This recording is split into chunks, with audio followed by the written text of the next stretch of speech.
Kalshi's back up. Woo! Do you know how that helps me so much? You can pay rent now? You're good for this month? Yep.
All right.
Pump it up.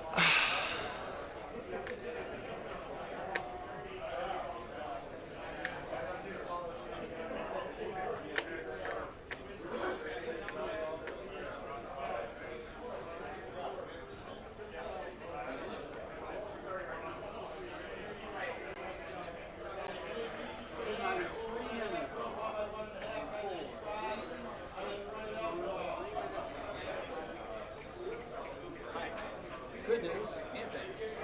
Bad news is only people showing up as well, so yeah, stay with it. But the nice thing is we don't have to move too much here. Just have to slide this up and do we still use the ladder down here first before we go up, so we'll probably bring it down.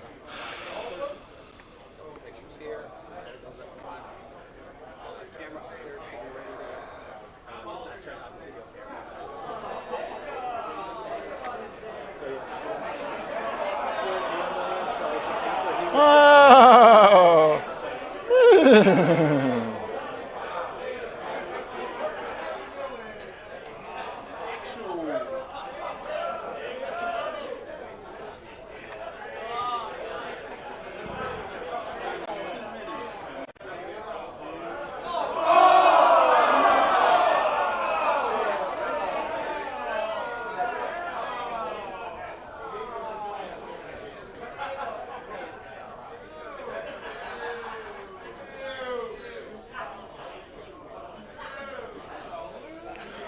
I'm sure you saw this one. I'm going to bring this up because I feel like it's our dispersion conversation for equity people.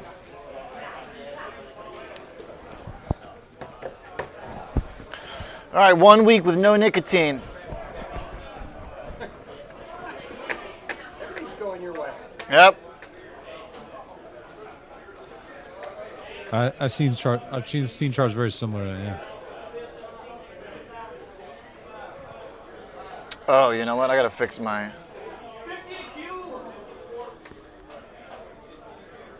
All right, your audio's switched on, correct? 1 minute out, and 5, 4, 3, 2, 1. Out. 1 minute count. Yeah, my audio's off right now. All right, well, there, everybody knows 1 week without nicotine. That means we're jacked. All right, fixed now. See, the problem was yesterday we didn't have audio. Today we're definitely going to have audio because we've got audio and the show hasn't even started yet. You want me to cut the video?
Good afternoon. Welcome to Chicago Future of Finance. I'm Oliver Renick. Thanks for tuning in to a very special Friday edition of the show.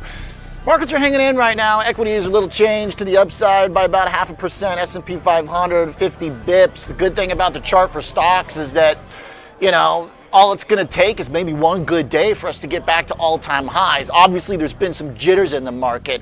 I booked today's show kind of thinking that maybe we would get some bigger action today, but we do have a few things happening that are worth some attention. Number one is that crypto is firming up. We got some jawboning from Treasury Secretary Bessent, who says that legislation, once it passes, should help clear some of the crypto volatility out of the way, but isn't that kind of the whole name of the game? Isn't volatility the feature, not the bug for crypto? Certainly interesting to hear the Treasury Secretary trying to pump crypto. Don't turn me into a Democrat. Come on. All right, yellow across the board. That has generally been the risk radar because there's a lot of things that are hanging in the balance right now. Namely, we saw that the metals peeled off a good bit, but gold is hanging in there again today. But we've got the bonds also a little changed, the dollar a little changed. I don't see a lot of answers in the chart. I think we might just be putting off some of the volatility until next week, perhaps. Now, if Bitcoin does make a bigger move, then the red will come off. But first, let's start with the S&P 500. Here's what I'm looking at. Range bound now between the 7,000 at the highs and basically 6,800 at the lows, which you can see we've pretty clearly set up now consistently as support. There's the line between 68 and call it 69.75 that's held pretty well. Yesterday I pointed out what I'm concerned about in the market, which is the bearish divergence in the S&P 500, which means lower highs on the RSI. As you can see, we've been getting the drop off in momentum even though we are trying to push and make records for the S&P. Hasn't quite happened. That being said though, What's good about this chart is that we're still so very close to the records here. All it really takes is a good session. The problem that I see is that we can't really have a big, powerful section if we don't have the mags working for us. And right now, they are hurting. The MAGS ETF trading below 62 bucks. There's a line of support there that it's trying desperately to hold, but it hasn't been able to do it. So that is still concerning to me. That's one of the reasons why I've got the yellow light on stocks. Volatility, by the way, also has been quite a fascinating chart. My simple up and to the right diagonal line that I've gotten a lot of hate for from the volatility experts has worked pretty darn well. And you've also seen that momentum in VIX has been picking up. So it doesn't look like we're ready to completely exhaust ourselves of volatility with VIX sitting at 20 right now. But the big move is in BTC. Nice little session in terms of percent, 5.5%, but you still have a little bit of a flag pattern down here. Something that looks generally, I still argue, bearish, but holding the key 60,000. You can see this dash line here that we touched, we kissed, we held. But if you take just generally the last couple weeks, you still have a downtrend. But at least you've now got some horizontal support showing up at 65,000. I think a lot of what we're seeing today is much needed lines in the sand holding. Coinbase being another one, holding at 150 bucks after earnings. We've got Dan Dolev joining the show from Mizuho, one of my favorite equity analysts who will be with us. We've also got Brent Kochuba to talk volatility and set up into next week. A few things expiring today, but not a huge expiry for markets. And then we've got Dillian joining us to talk some macros. Always a fun hot take from him at the Daily Dirtnap. And Mr. Scott Bauer joins on the line as well for Prosper Trading as we head into the closing bell. I got Brent with me right now from SpotGamma. You know, Brent, one of the things that's been making its round on X is this chart showing the number of stocks that has dropped off hard. And I feel like that has been very consistent with what we've talked about, which has been dispersion within the options market and volatilities from a single stock perspective. But now we see that the equity market on the index level is holding on some volatility as well. I mean, we got VIX at 20, so still some tension here. Yeah, I think tension is the name of the game, Oliver, and we're starting to see kind of record levels of dispersion. Correlation and dispersion obviously are pretty. Basically well flip one on the head, right? Yeah, and so when you see this record level of dispersion, the correlation indexes we look at are warming up, right? But the dispersion is really quite crazy. So like how much are individual stocks moving? That's very wide. Nomura had a chart. We were talking about that for a second yesterday. And there's that chart that you mentioned that's making its round on Twitter's.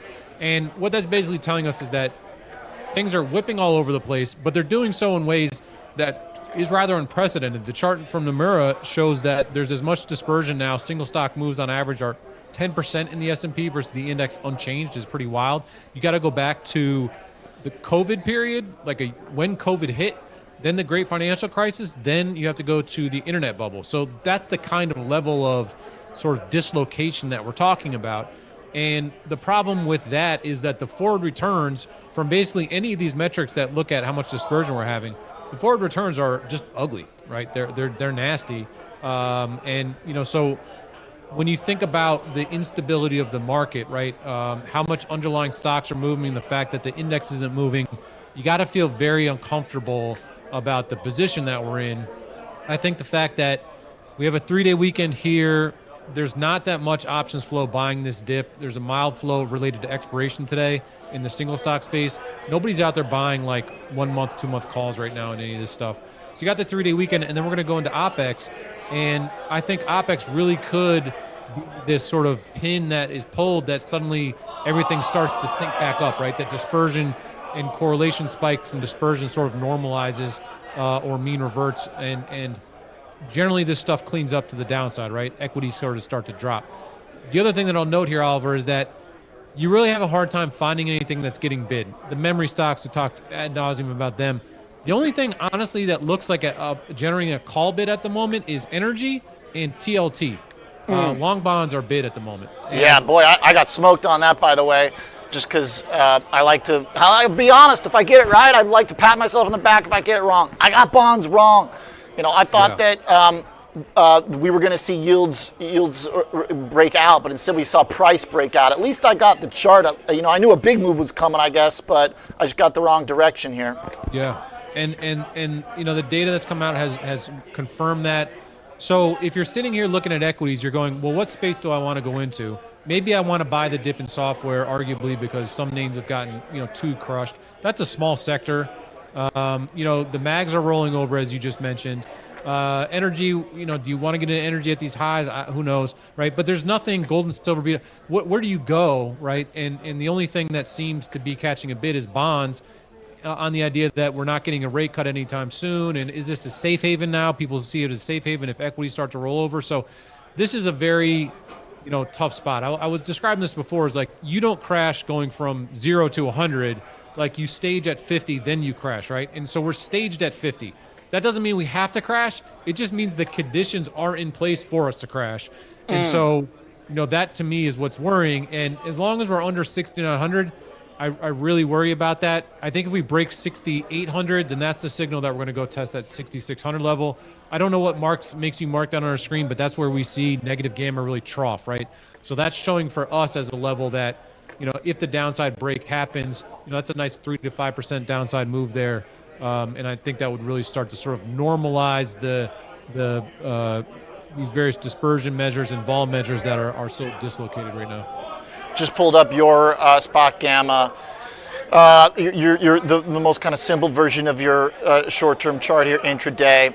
It does seem like we are kind of maybe panned in between a few areas here, but to your point, if we are on the kind of lower half of that 50-50, then we need to be on alert.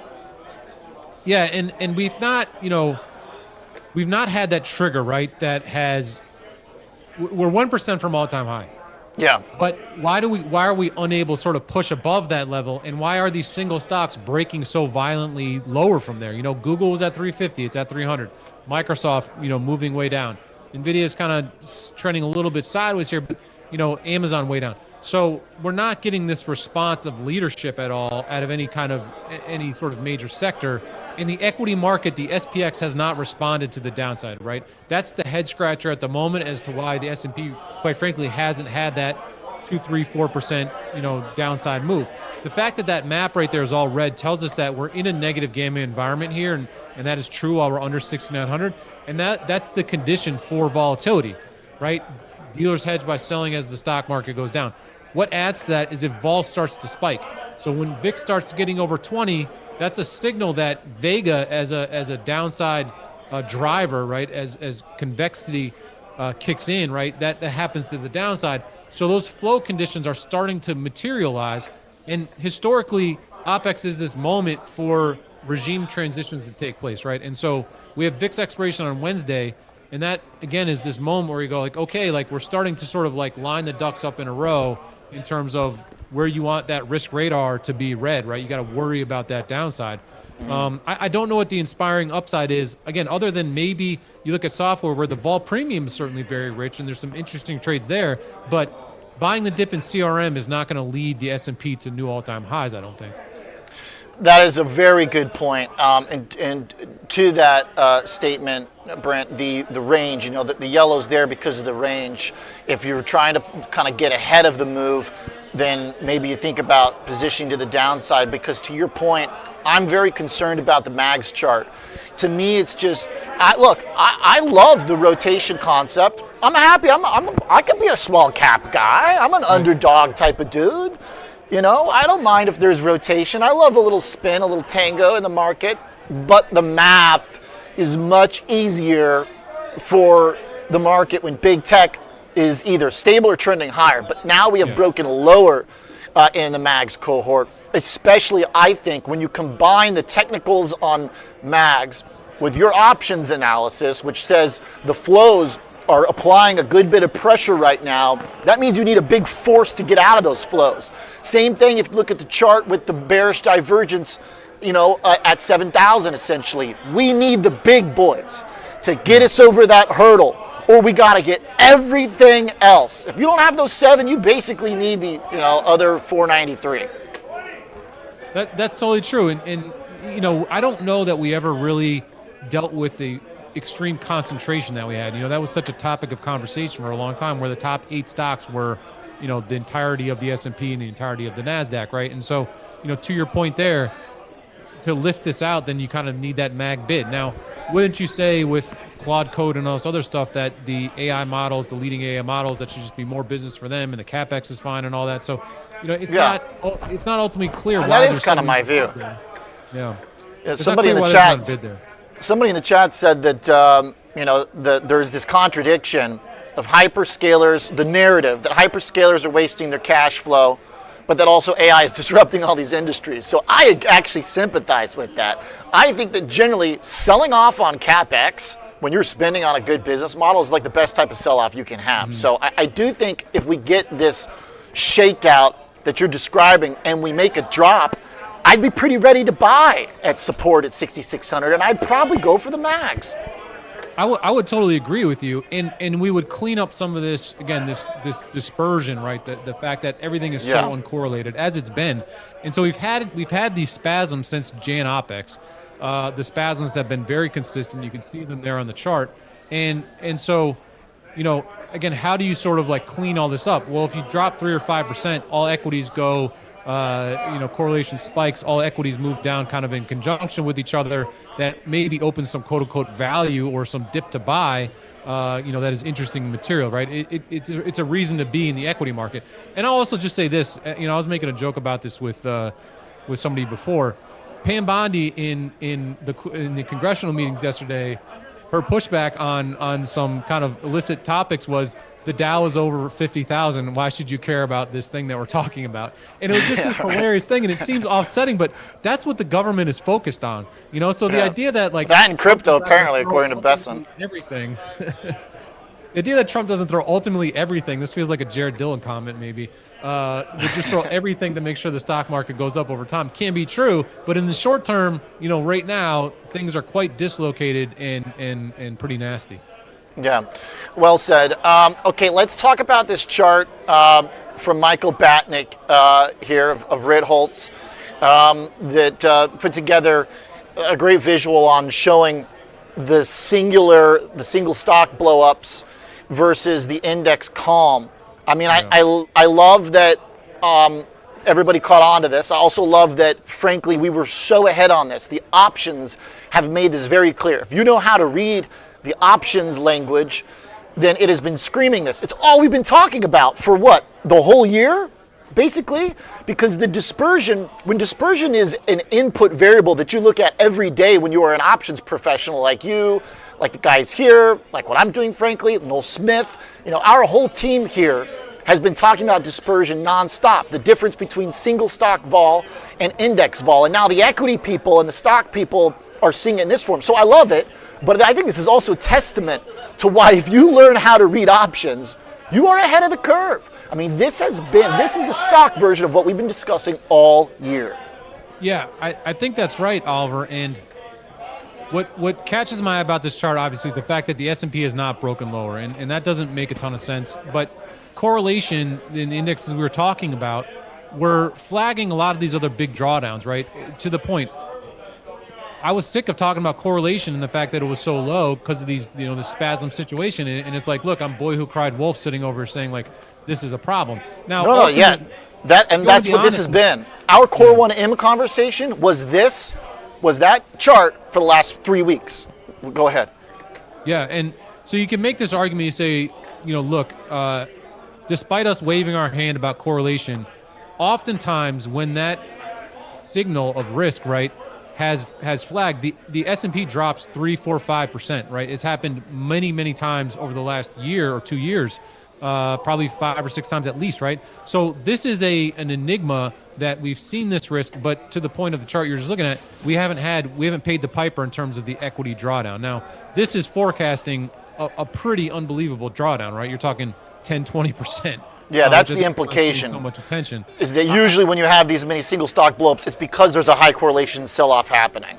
Yeah, and so okay, I can't speak to the magnitude that's being projected on this chart, but the 6,600 thing totally makes sense to me. And I think again, while we're under 6,900, you just got to maintain that put protection. I'd be looking at put spreads now to try to play this because the vol's starting to lift and put skew starting to lift. But this has all the makings of a market that can have a really nasty move lower. Doesn't guarantee you that it happens, but again, you have to be kind of in position to crash before you crash, right? And that seems like a crazy statement, but we generally don't go from VIX 12 to VIX 30, right? You have this first spasm, things get shaky, and then we kind of puke. And I think, like, excuse the French there, but that feels like it's imminent as we move into OPEX and start to lose some of the stuff that may be supporting the S&P. And you're looking at end of month for the big OPEX? So VIX expiration is on Wednesday, so that's the 18th, and then 220. All right, next week. Yeah, next week. So right. Wednesday is when stuff starts to get weird. Now, if you want to play the options market supporting stuff today, we have a 3-day weekend. Do you really want to carry protection over that weekend?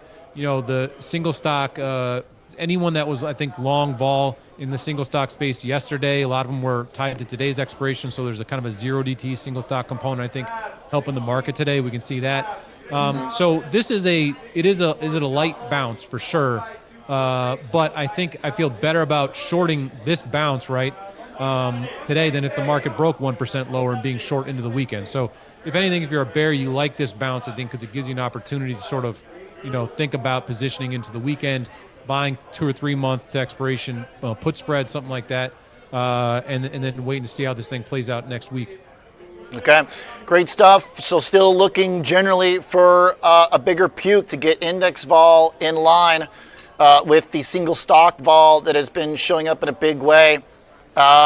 Great stuff, Brent Kochuba. Thanks for joining on a Friday. I'm looking, by the way, right now at your tape, and we see a bunch of Coinbase trades in there, which sets us up for our next conversation with Dan Dolev.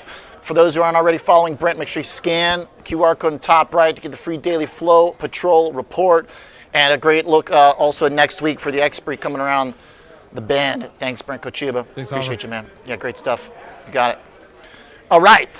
Speaking of the Coinbase trades, I'm in an overdue catch-up with one of my favorite Wall Street analysts. Mr. Dan Dolev is joining us from New York, the Coinbase expert and one of the biggest trades of the day after earnings, finding some key support. Dan, how are you? Hey, Oliver, it's great to be on your show. Thank you. Likewise. You're the greatest. Well, my job is easy. I just get to show up and get a haircut every now and then, try and make it entertaining. You got to try and figure out. Well, yeah, maybe that. Dan, the Coinbase move after earnings. Tell me about that. Firstly, technical support. We see a lot of big options trades today. What did you make of the number? Yeah, I'm actually pretty surprised. I'm surprised and I'm not, right? Like, I think there's something going on right now. And Bitcoin up. I saw last time Bitcoin was 69,000. It's the correlation between the Coinbase stock and Bitcoin, right? It's basically just Bitcoin. And so Bitcoin trading up. Coinbase going CPI is a low CPI is good for Coinbase.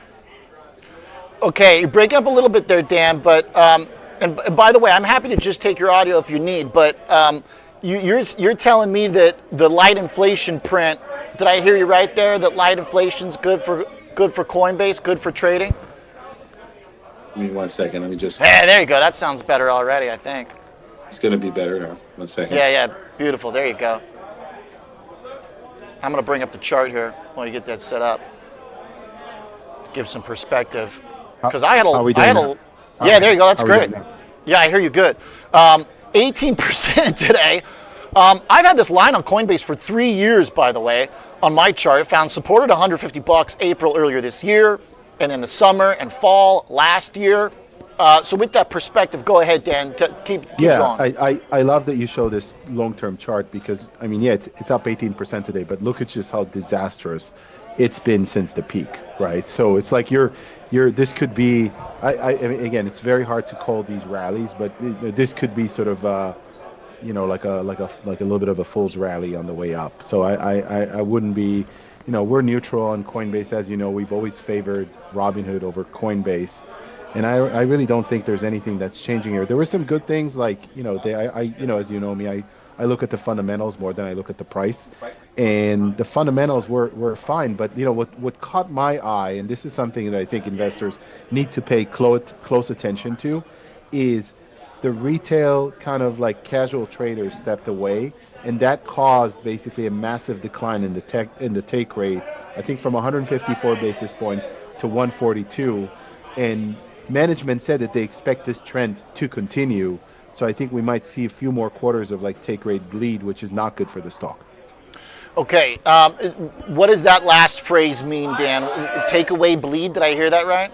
Take rate bleed. So like Okay. take rate, remember like Coinbase's take is about 150 basis points on the retail side. And that's already, I would say, 2x what Robinhood is charging on crypto. So the fear on Coinbase has always been that that take rate is going to get worse. Like the yield that they're generating on $1 of crypto that's traded, basically, what they Okay. take home on a net basis. And that's been our more cautious thesis on Coinbase has always been that it's not going to go higher. If anything, it's going to actually come down.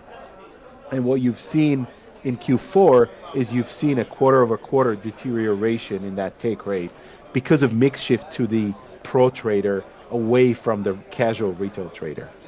Okay. Now, the price, is there a certain convexity to crypto traders like there is? Like, for example, I think there's a lot of convexity in MicroStrategy, where if, it stays below a certain point, then the profile becomes very concerning given how much leverage is in there. Should we think about crypto traders as an extension of that, or are they generally a little bit more balanced than, say, strategy? No, I think crypto traders are the most risk-loving risk takers in the world. In fact, we've actually done survey work around it, and what we found out is that prediction markets are basically when people are, I think 50% of the people that said that they're going to start doing prediction markets are actually selling their crypto. To So do I that? think they're financing Wow. it. That's another reason to sort of stay on the sidelines on Coinbase, because it's 100% crypto right now. I mean, they're getting into equities, they're getting into prediction markets, but right now it's pretty much still 100% crypto. If crypto is a substitution for prediction markets or vice versa, that's not great for crypto. Okay, now that stat was what and where did you get that stat from, Dan? That's fascinating. That was proprietary research that we've done that basically people are I would say at least 50% of survey respondents basically said that they might consider selling their crypto in order to finance prediction markets. I thought there was some very, very strong answers. You got to take any consumer survey with a grain of salt, but it tells you directionally what people are saying or thinking. And what percent of the sample size said that? The sample size was somewhere between 200 and 300 people. Retail traders that trade both equities and crypto on both Robinhood and Coinbase platforms. Okay, and which percent say they'd be interested in selling their crypto to trade event contracts? I think the number was in around 50%. Wow. Or basically 50% of the, actually let me put it that way, 50% of the funding is going to come from selling crypto and 50 from like fresh money. Or something in that. I have to go back. This was a few months ago, but it was a big number in terms of where does the money come from to buy prediction market bets. Okay, got it. That's fun. That's fascinating. That's a great stat. I love that you guys. I love your own kind of homegrown research there. That's what I always like about it. So, all right. Do we know where, for like Saylor, we know exactly where his threshold is for his break even. Do we know where the pain point is, like where the point of entry is for these crypto people on Coinbase? This is a great question, Oliver. I go back. I mean, back in the day, it was 20,000. That was the cost basis. This was the last cycle. So we surveyed that as well. And back in the day, 20,000 was, I'm talking like in the last crypto winter, 22. 20,000 was sort of the cost basis. That was the inflection point at which most people are actually in the red. So I don't know where it's right now. It's got to be, it's got to be higher than that, right? Because crypto's gone up a lot. But it's there is a certain point. It really depends on 20,000 Bitcoin, right? It's all driven by Bitcoin at the end of the day. Yeah, true. Okay. Now, in terms of the company, just back to some of the numbers again. Obviously a loss, big decline in revenue. Do they have other levers they can pull? what kind of creativity, does Brian Armstrong have at this point? Because it feels like spending money on the Super Bowl ads and trying to rev people up is sort of, I don't know, it seems like kind of pounding a little bit of the same, beating the dead horse a little bit. Like, can they do their own kind of crypto style event contract or something? I mean, like, what kind of ace up the sleeve might they have? Yeah. So he's been very creative in adopting my haircut. That's for sure. Now, but I have to be so. You're a trendsetter, Dan. I'm a trend. I'm an Hey, influencer. give me about 5-6 years running my own business. I might be in the same camp. I'm an influencer for 50. My hair cutter is getting more. My barber's getting more and more creative by the month. Yeah, I'm an influencer for 50-year-old couch potatoes. But so look, I mean, they're doing the right things right now. They're actually getting into prediction markets. They just announced it in December. They're getting into tokenized equities. But Oliver, I think, and again, I'm neutral on Coinbase. I don't love it. I don't hate it. I think, I love Robinhood, as you know, but I've always been, since we've met each other, I've always had sort of, kind of like a little bit of worries about Coinbase, and they've materialized now, right? Because such crypto exposure. I think I wouldn't say it's too little, too late, but when you have such a visionary like Brian, and he pivots away from this kind of massive crypto economy and into kind of following a little bit like Vlad's footsteps in terms of prediction and tokenized equities, it tells you a little bit maybe that he's no longer as big of a priest as you thought that he was, and I think it sort of shows up in the multiple. It's maybe not really the numbers, but it's something to keep in mind when you think about Coinbase.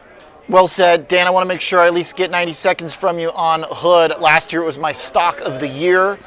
I kind of generally feel that the numbers are very different from Coinbase because even though they are selling off, I think because of the crypto-related stuff, which did decline, they still beat most estimates on their other metrics, did they not? Yeah, and it's like crypto is only 18% of their mix, and if you think about 2026, we surely hope this will be the stock of the year, and it is our top pick. And so, what to expect this year? They're getting super aggressively into Europe. They just got that ISA account, which is kind of the 401k. You can't really be in the UK without the ISA account. They're the fastest to get into tokenized equities, and prediction markets are flowing off the charts. So all you need is kind of Bitcoin not to continue to derail, and this stock is going to work. But remember, at the end of the day, it's less exposed to crypto, but it's still largely crypto could be a big disappointment if it doesn't work. Yeah, no, that's very true. 18%, obviously a big chunk compared to a brokerage say a decade ago, but this is the future of finance, and to not obviously it's been part of their success. So I think they right now kind of have a manageable balance, a manageable exposure. What do you think the stock might be worth next year, Dan? Which one, Robinhood? Robinhood. I mean, I think our price target is in the 170 right now. Okay, so you think you get back to new all-time highs? I hope so. All right, nice. Great stuff. Definitely higher than where we are today. That's the hope. Well, it's been getting taken to the woodshed, no question about it. Glad we got you, Mr. Dolev. Great to see you again. I think last I saw you was at the Robinhood conference in Vegas. September. What a great conference. Loved it. Yeah, that was a lot of fun. Other than me crashing my bike with Noel Smith in the mountains of Vegas. Well, I didn't get that pleasure. Thank you, Dan. All right. Thanks. Great to have you on the show. Long weekend. Yes, sir. Weekend. Absolutely. Thank you. And we will be in touch with Mr. Dan Dolev again for sure. Love the take on Robinhood. Love the take also on Coinbase too. Likes Robinhood more than he does Coinbase. Little action behind me as I get ready to bring in Jared Dillon. Let's check in on the market here for a moment. Blowing the brakes today as we're in a bonus show. That's the fun of the bonus show. There's the chart of Hood, but the S&P 500 intraday has slipped a bit. We are declining over the last half hour, 68.60 on the intraday, and off by 30, 25, 26 points from the high of the session.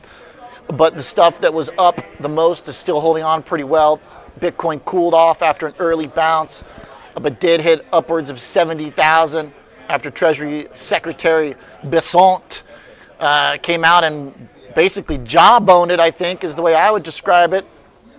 Mr. Jared Dillian is on the line with the Daily Dirtnap. Jared, what's going on, man? Yo, how you doing? Doing pretty good. Speaking of Vegas, you had a little show that you did. Looked like it was popping. Yeah, I played at Omnia at Caesar's Palace. It was a that's gig of my life. It was awesome. That's a big club. Yeah. That's a big club. I'm all too familiar. What's your style? What are you playing when you're DJing? For a big venue like that, I'm playing uplifting progressive house, kind of old. When you're opening for somebody, the cardinal rule is you don't want to play any of their tracks. So I was opening for Zed, so I had to be very careful not to play anything that Zed was playing. So I was playing older stuff from like 2010 to 2014, just to make sure that I wasn't going to play anything he was playing. So. Okay, nice. I like uplifting house. That sounds pretty good, man. That sounds like good Vegas vibes. Yeah, I'll send you. I actually recorded the show, so I'll send you a link and you can listen to it. Nice. Where can folks find your music? I'm giving you a plug here. Yeah, go to SoundCloud, search for DJ Stochastic on SoundCloud. I knew there had to be something finance in there somewhere. Yes. Yeah. That's great. Okay, nice. All right, so today, Treasury Secretary comes out on I believe it was CNBC interview, says, don't worry, crypto folks, volatility is going to clear when we get legislation passed. I joke this guy's going to turn me into a Democrat if he's trying to pump crypto prices. Jared, tell me what you think. It's funny. I've kind of been busy writing today, so I haven't been super plugged into the news. The Treasury Secretary trying to pump crypto. I don't think that's a very good sign for crypto, honestly. This kind of like, gosh. I thought it was supposed to be sticking it to the man. Yeah, this is very unusual. We've talked about this before. Just to disclose the position, I'm still short MicroStrategy. I've been short from about 260, 270, still short. Still think it's got some downside. I think Bitcoin is going to ultimately land at about 55,000 before all said and done. So I'm not looking to cover my short anytime soon. Over what time period, Jared? Over the last 3 or 4 months. Well, in terms of that target, you said mid-50s. When do you think that is? Pretty soon, actually. I would say in the next month or two. Do you think that this should be categorized as general crypto volatility, or is there something unique about this particular selling at this juncture? I would prime that pump by saying I certainly think there are some things that are different about it. What do you think? Well, I heard your last guest talk about the fact that people are selling crypto to finance prediction markets. I was always kind of wondering about that. I think that's super interesting. I think that crypto getting institutional adoption in the form of ETFs and Bitcoin treasuries, that all happened with Bitcoin above 100,000. Not all of it, but a lot of it. Looking back with the benefit of hindsight, that was kind of like a sentiment top, when it got this institutional adoption. I don't know if the Bitcoin ETFs are getting outflows here. I think they are. I think they are getting some outflows. They got, just relentless inflows after they launched. But I wouldn't be surprised if getting some outflows here. They also were, all credit to it. The ETF was a very successful product from that perspective. In terms of, what's driving it. A couple days ago, CoinDesk put out an article saying U.S. Bitcoin ETFs register back-to-back inflows, citing Bloomberg data. I don't know about the last couple days, but that's what they put out there. Which is kind of something that happens in risk assets when they come off, right? People buy the dip, kind of the idea. But to your point, in terms of kind of like what trick is next, they launched the ETFs. They kind of had this sort of this Wall Street push. I feel that there's a catch to that.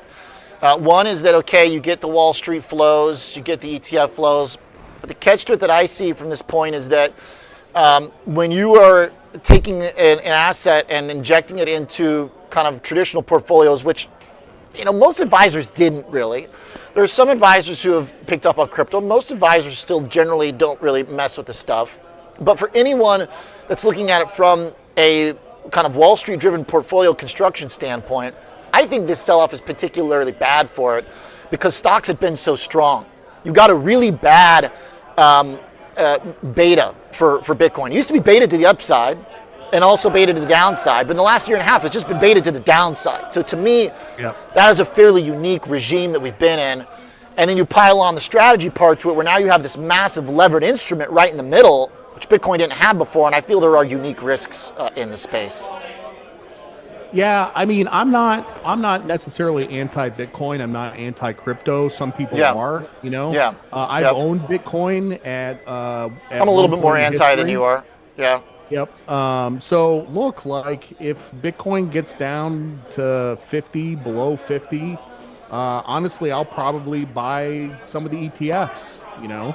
I'll probably stick a toe in the water, and yeah. The potential for buying the lines, I'm going to look at a few lines on my chart. 60 was the big one, which we did touch, we did hold.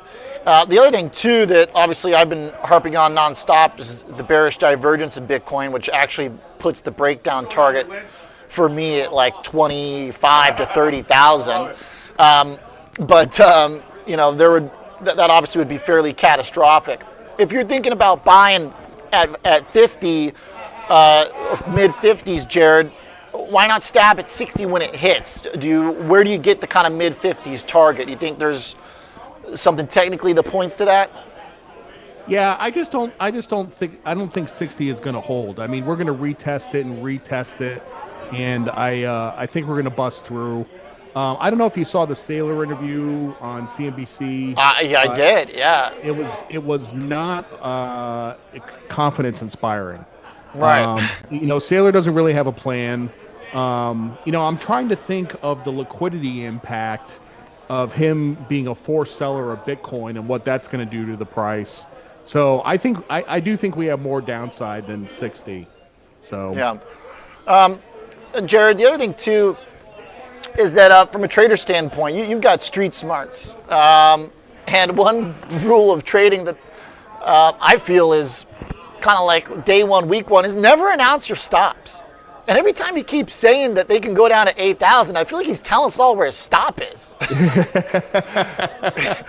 Doesn't the market sniff that stuff out? Like if you're the second biggest holder of something, and you come out and say, I'm going to buy it all the way down to 8,000, but then when I get there, I'm going to sell it. I'm going to have to sell it all to you.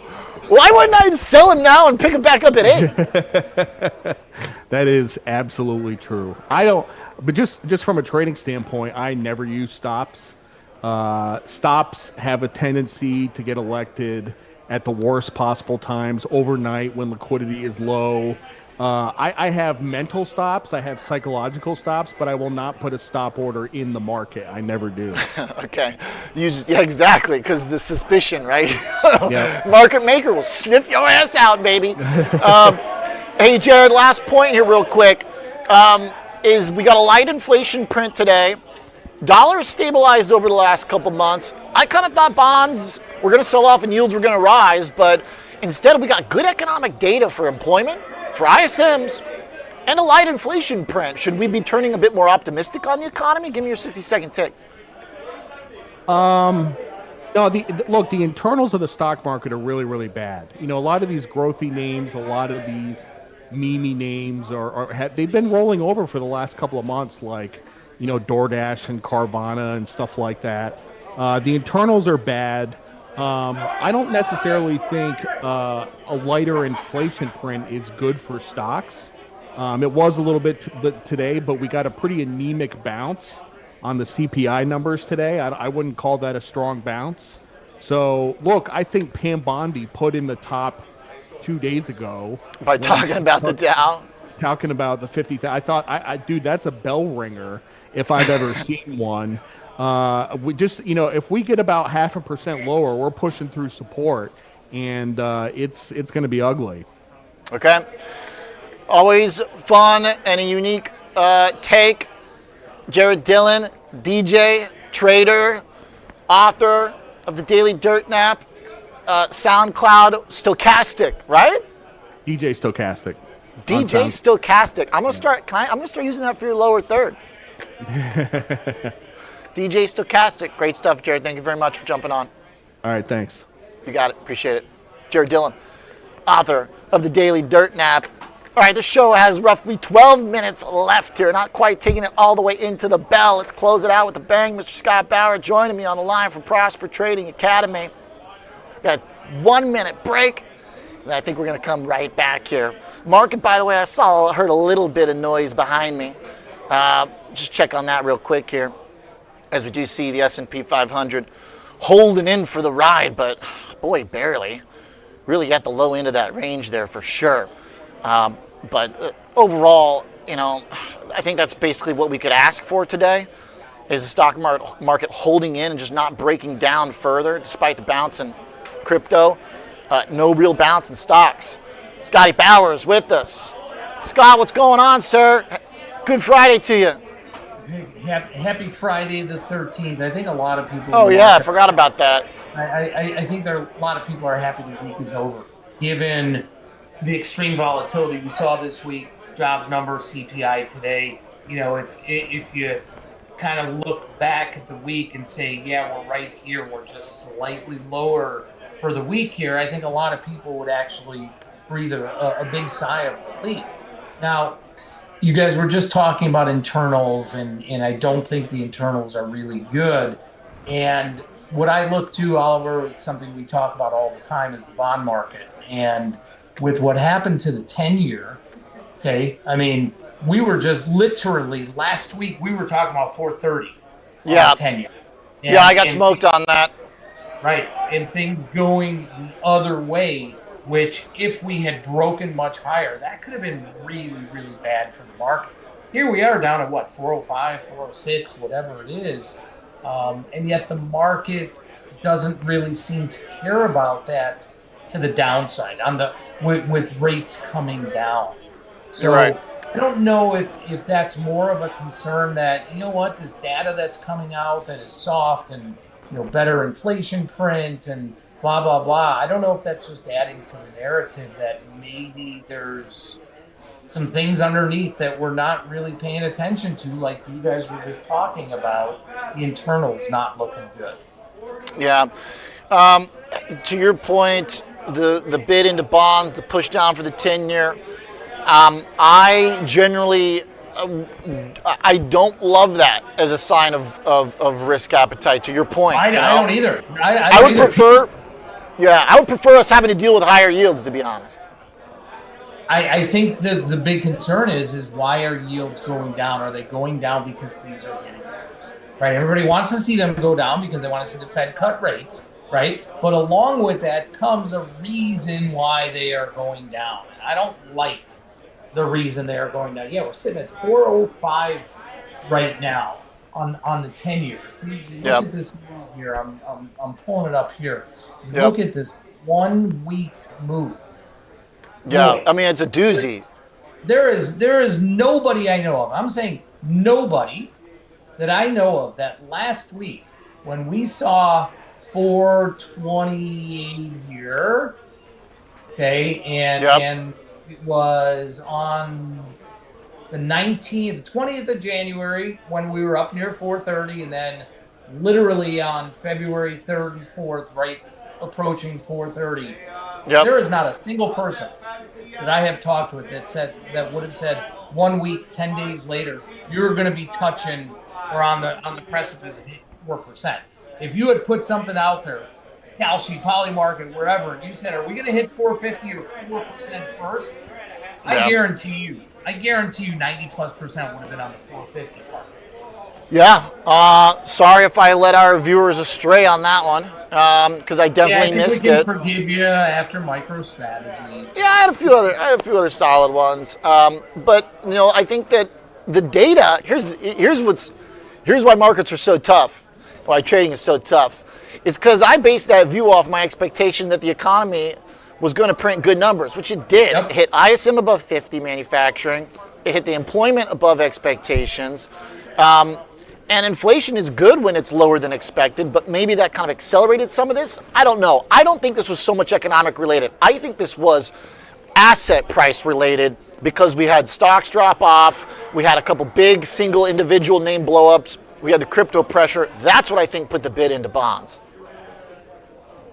It is definitely possible. It's been not the risk off arena that we have seen recently, right? When the market's been troubled and people typically bid up bonds, we haven't seen that recently. Now, this week that can change next week. The flavor of the week was all right.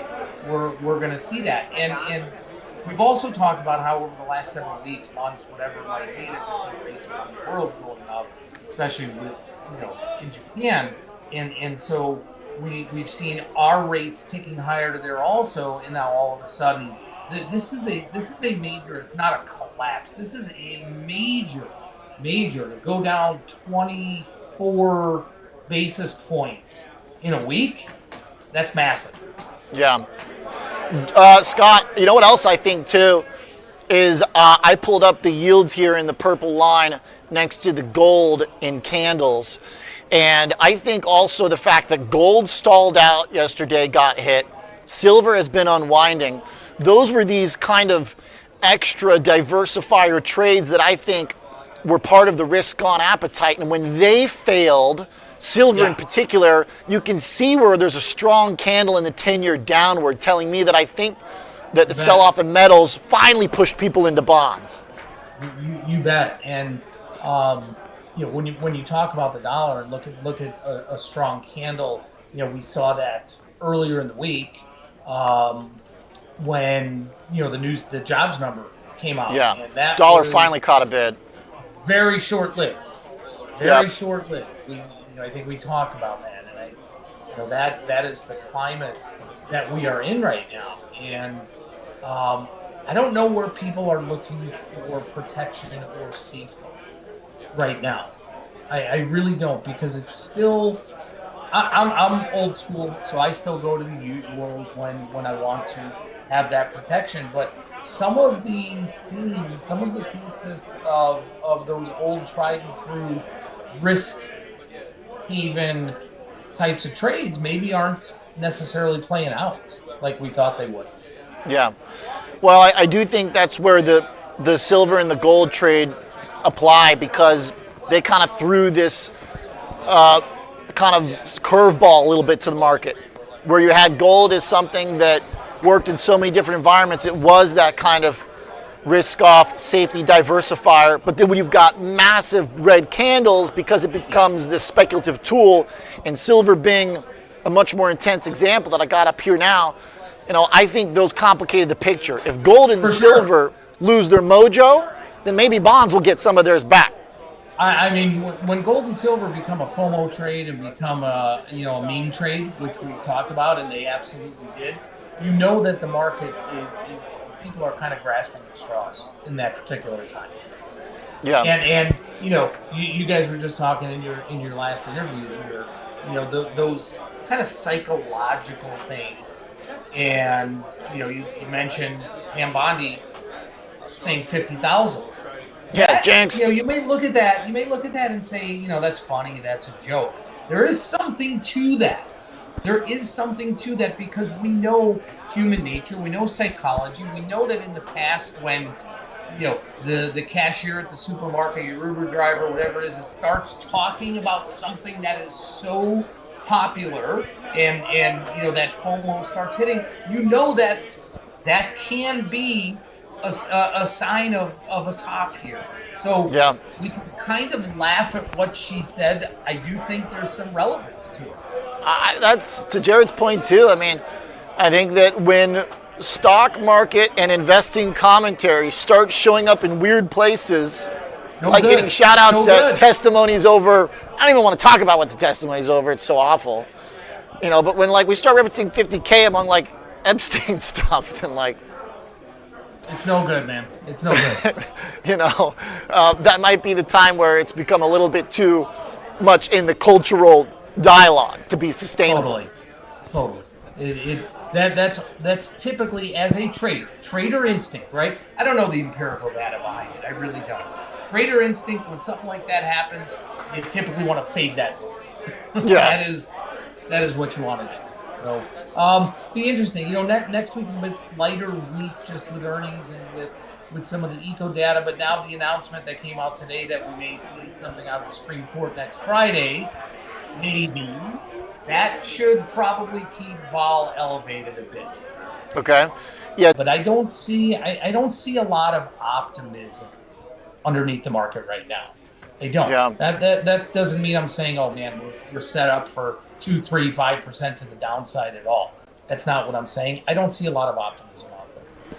I will say, though, to your point, it's so tempting. It seems like it's a place to fade vol based on the simple chart that I've got, which has been this very reliable uptrend in VIX. We're at the high end of that range. So, it's tempting to want to try and fade vol to some extent.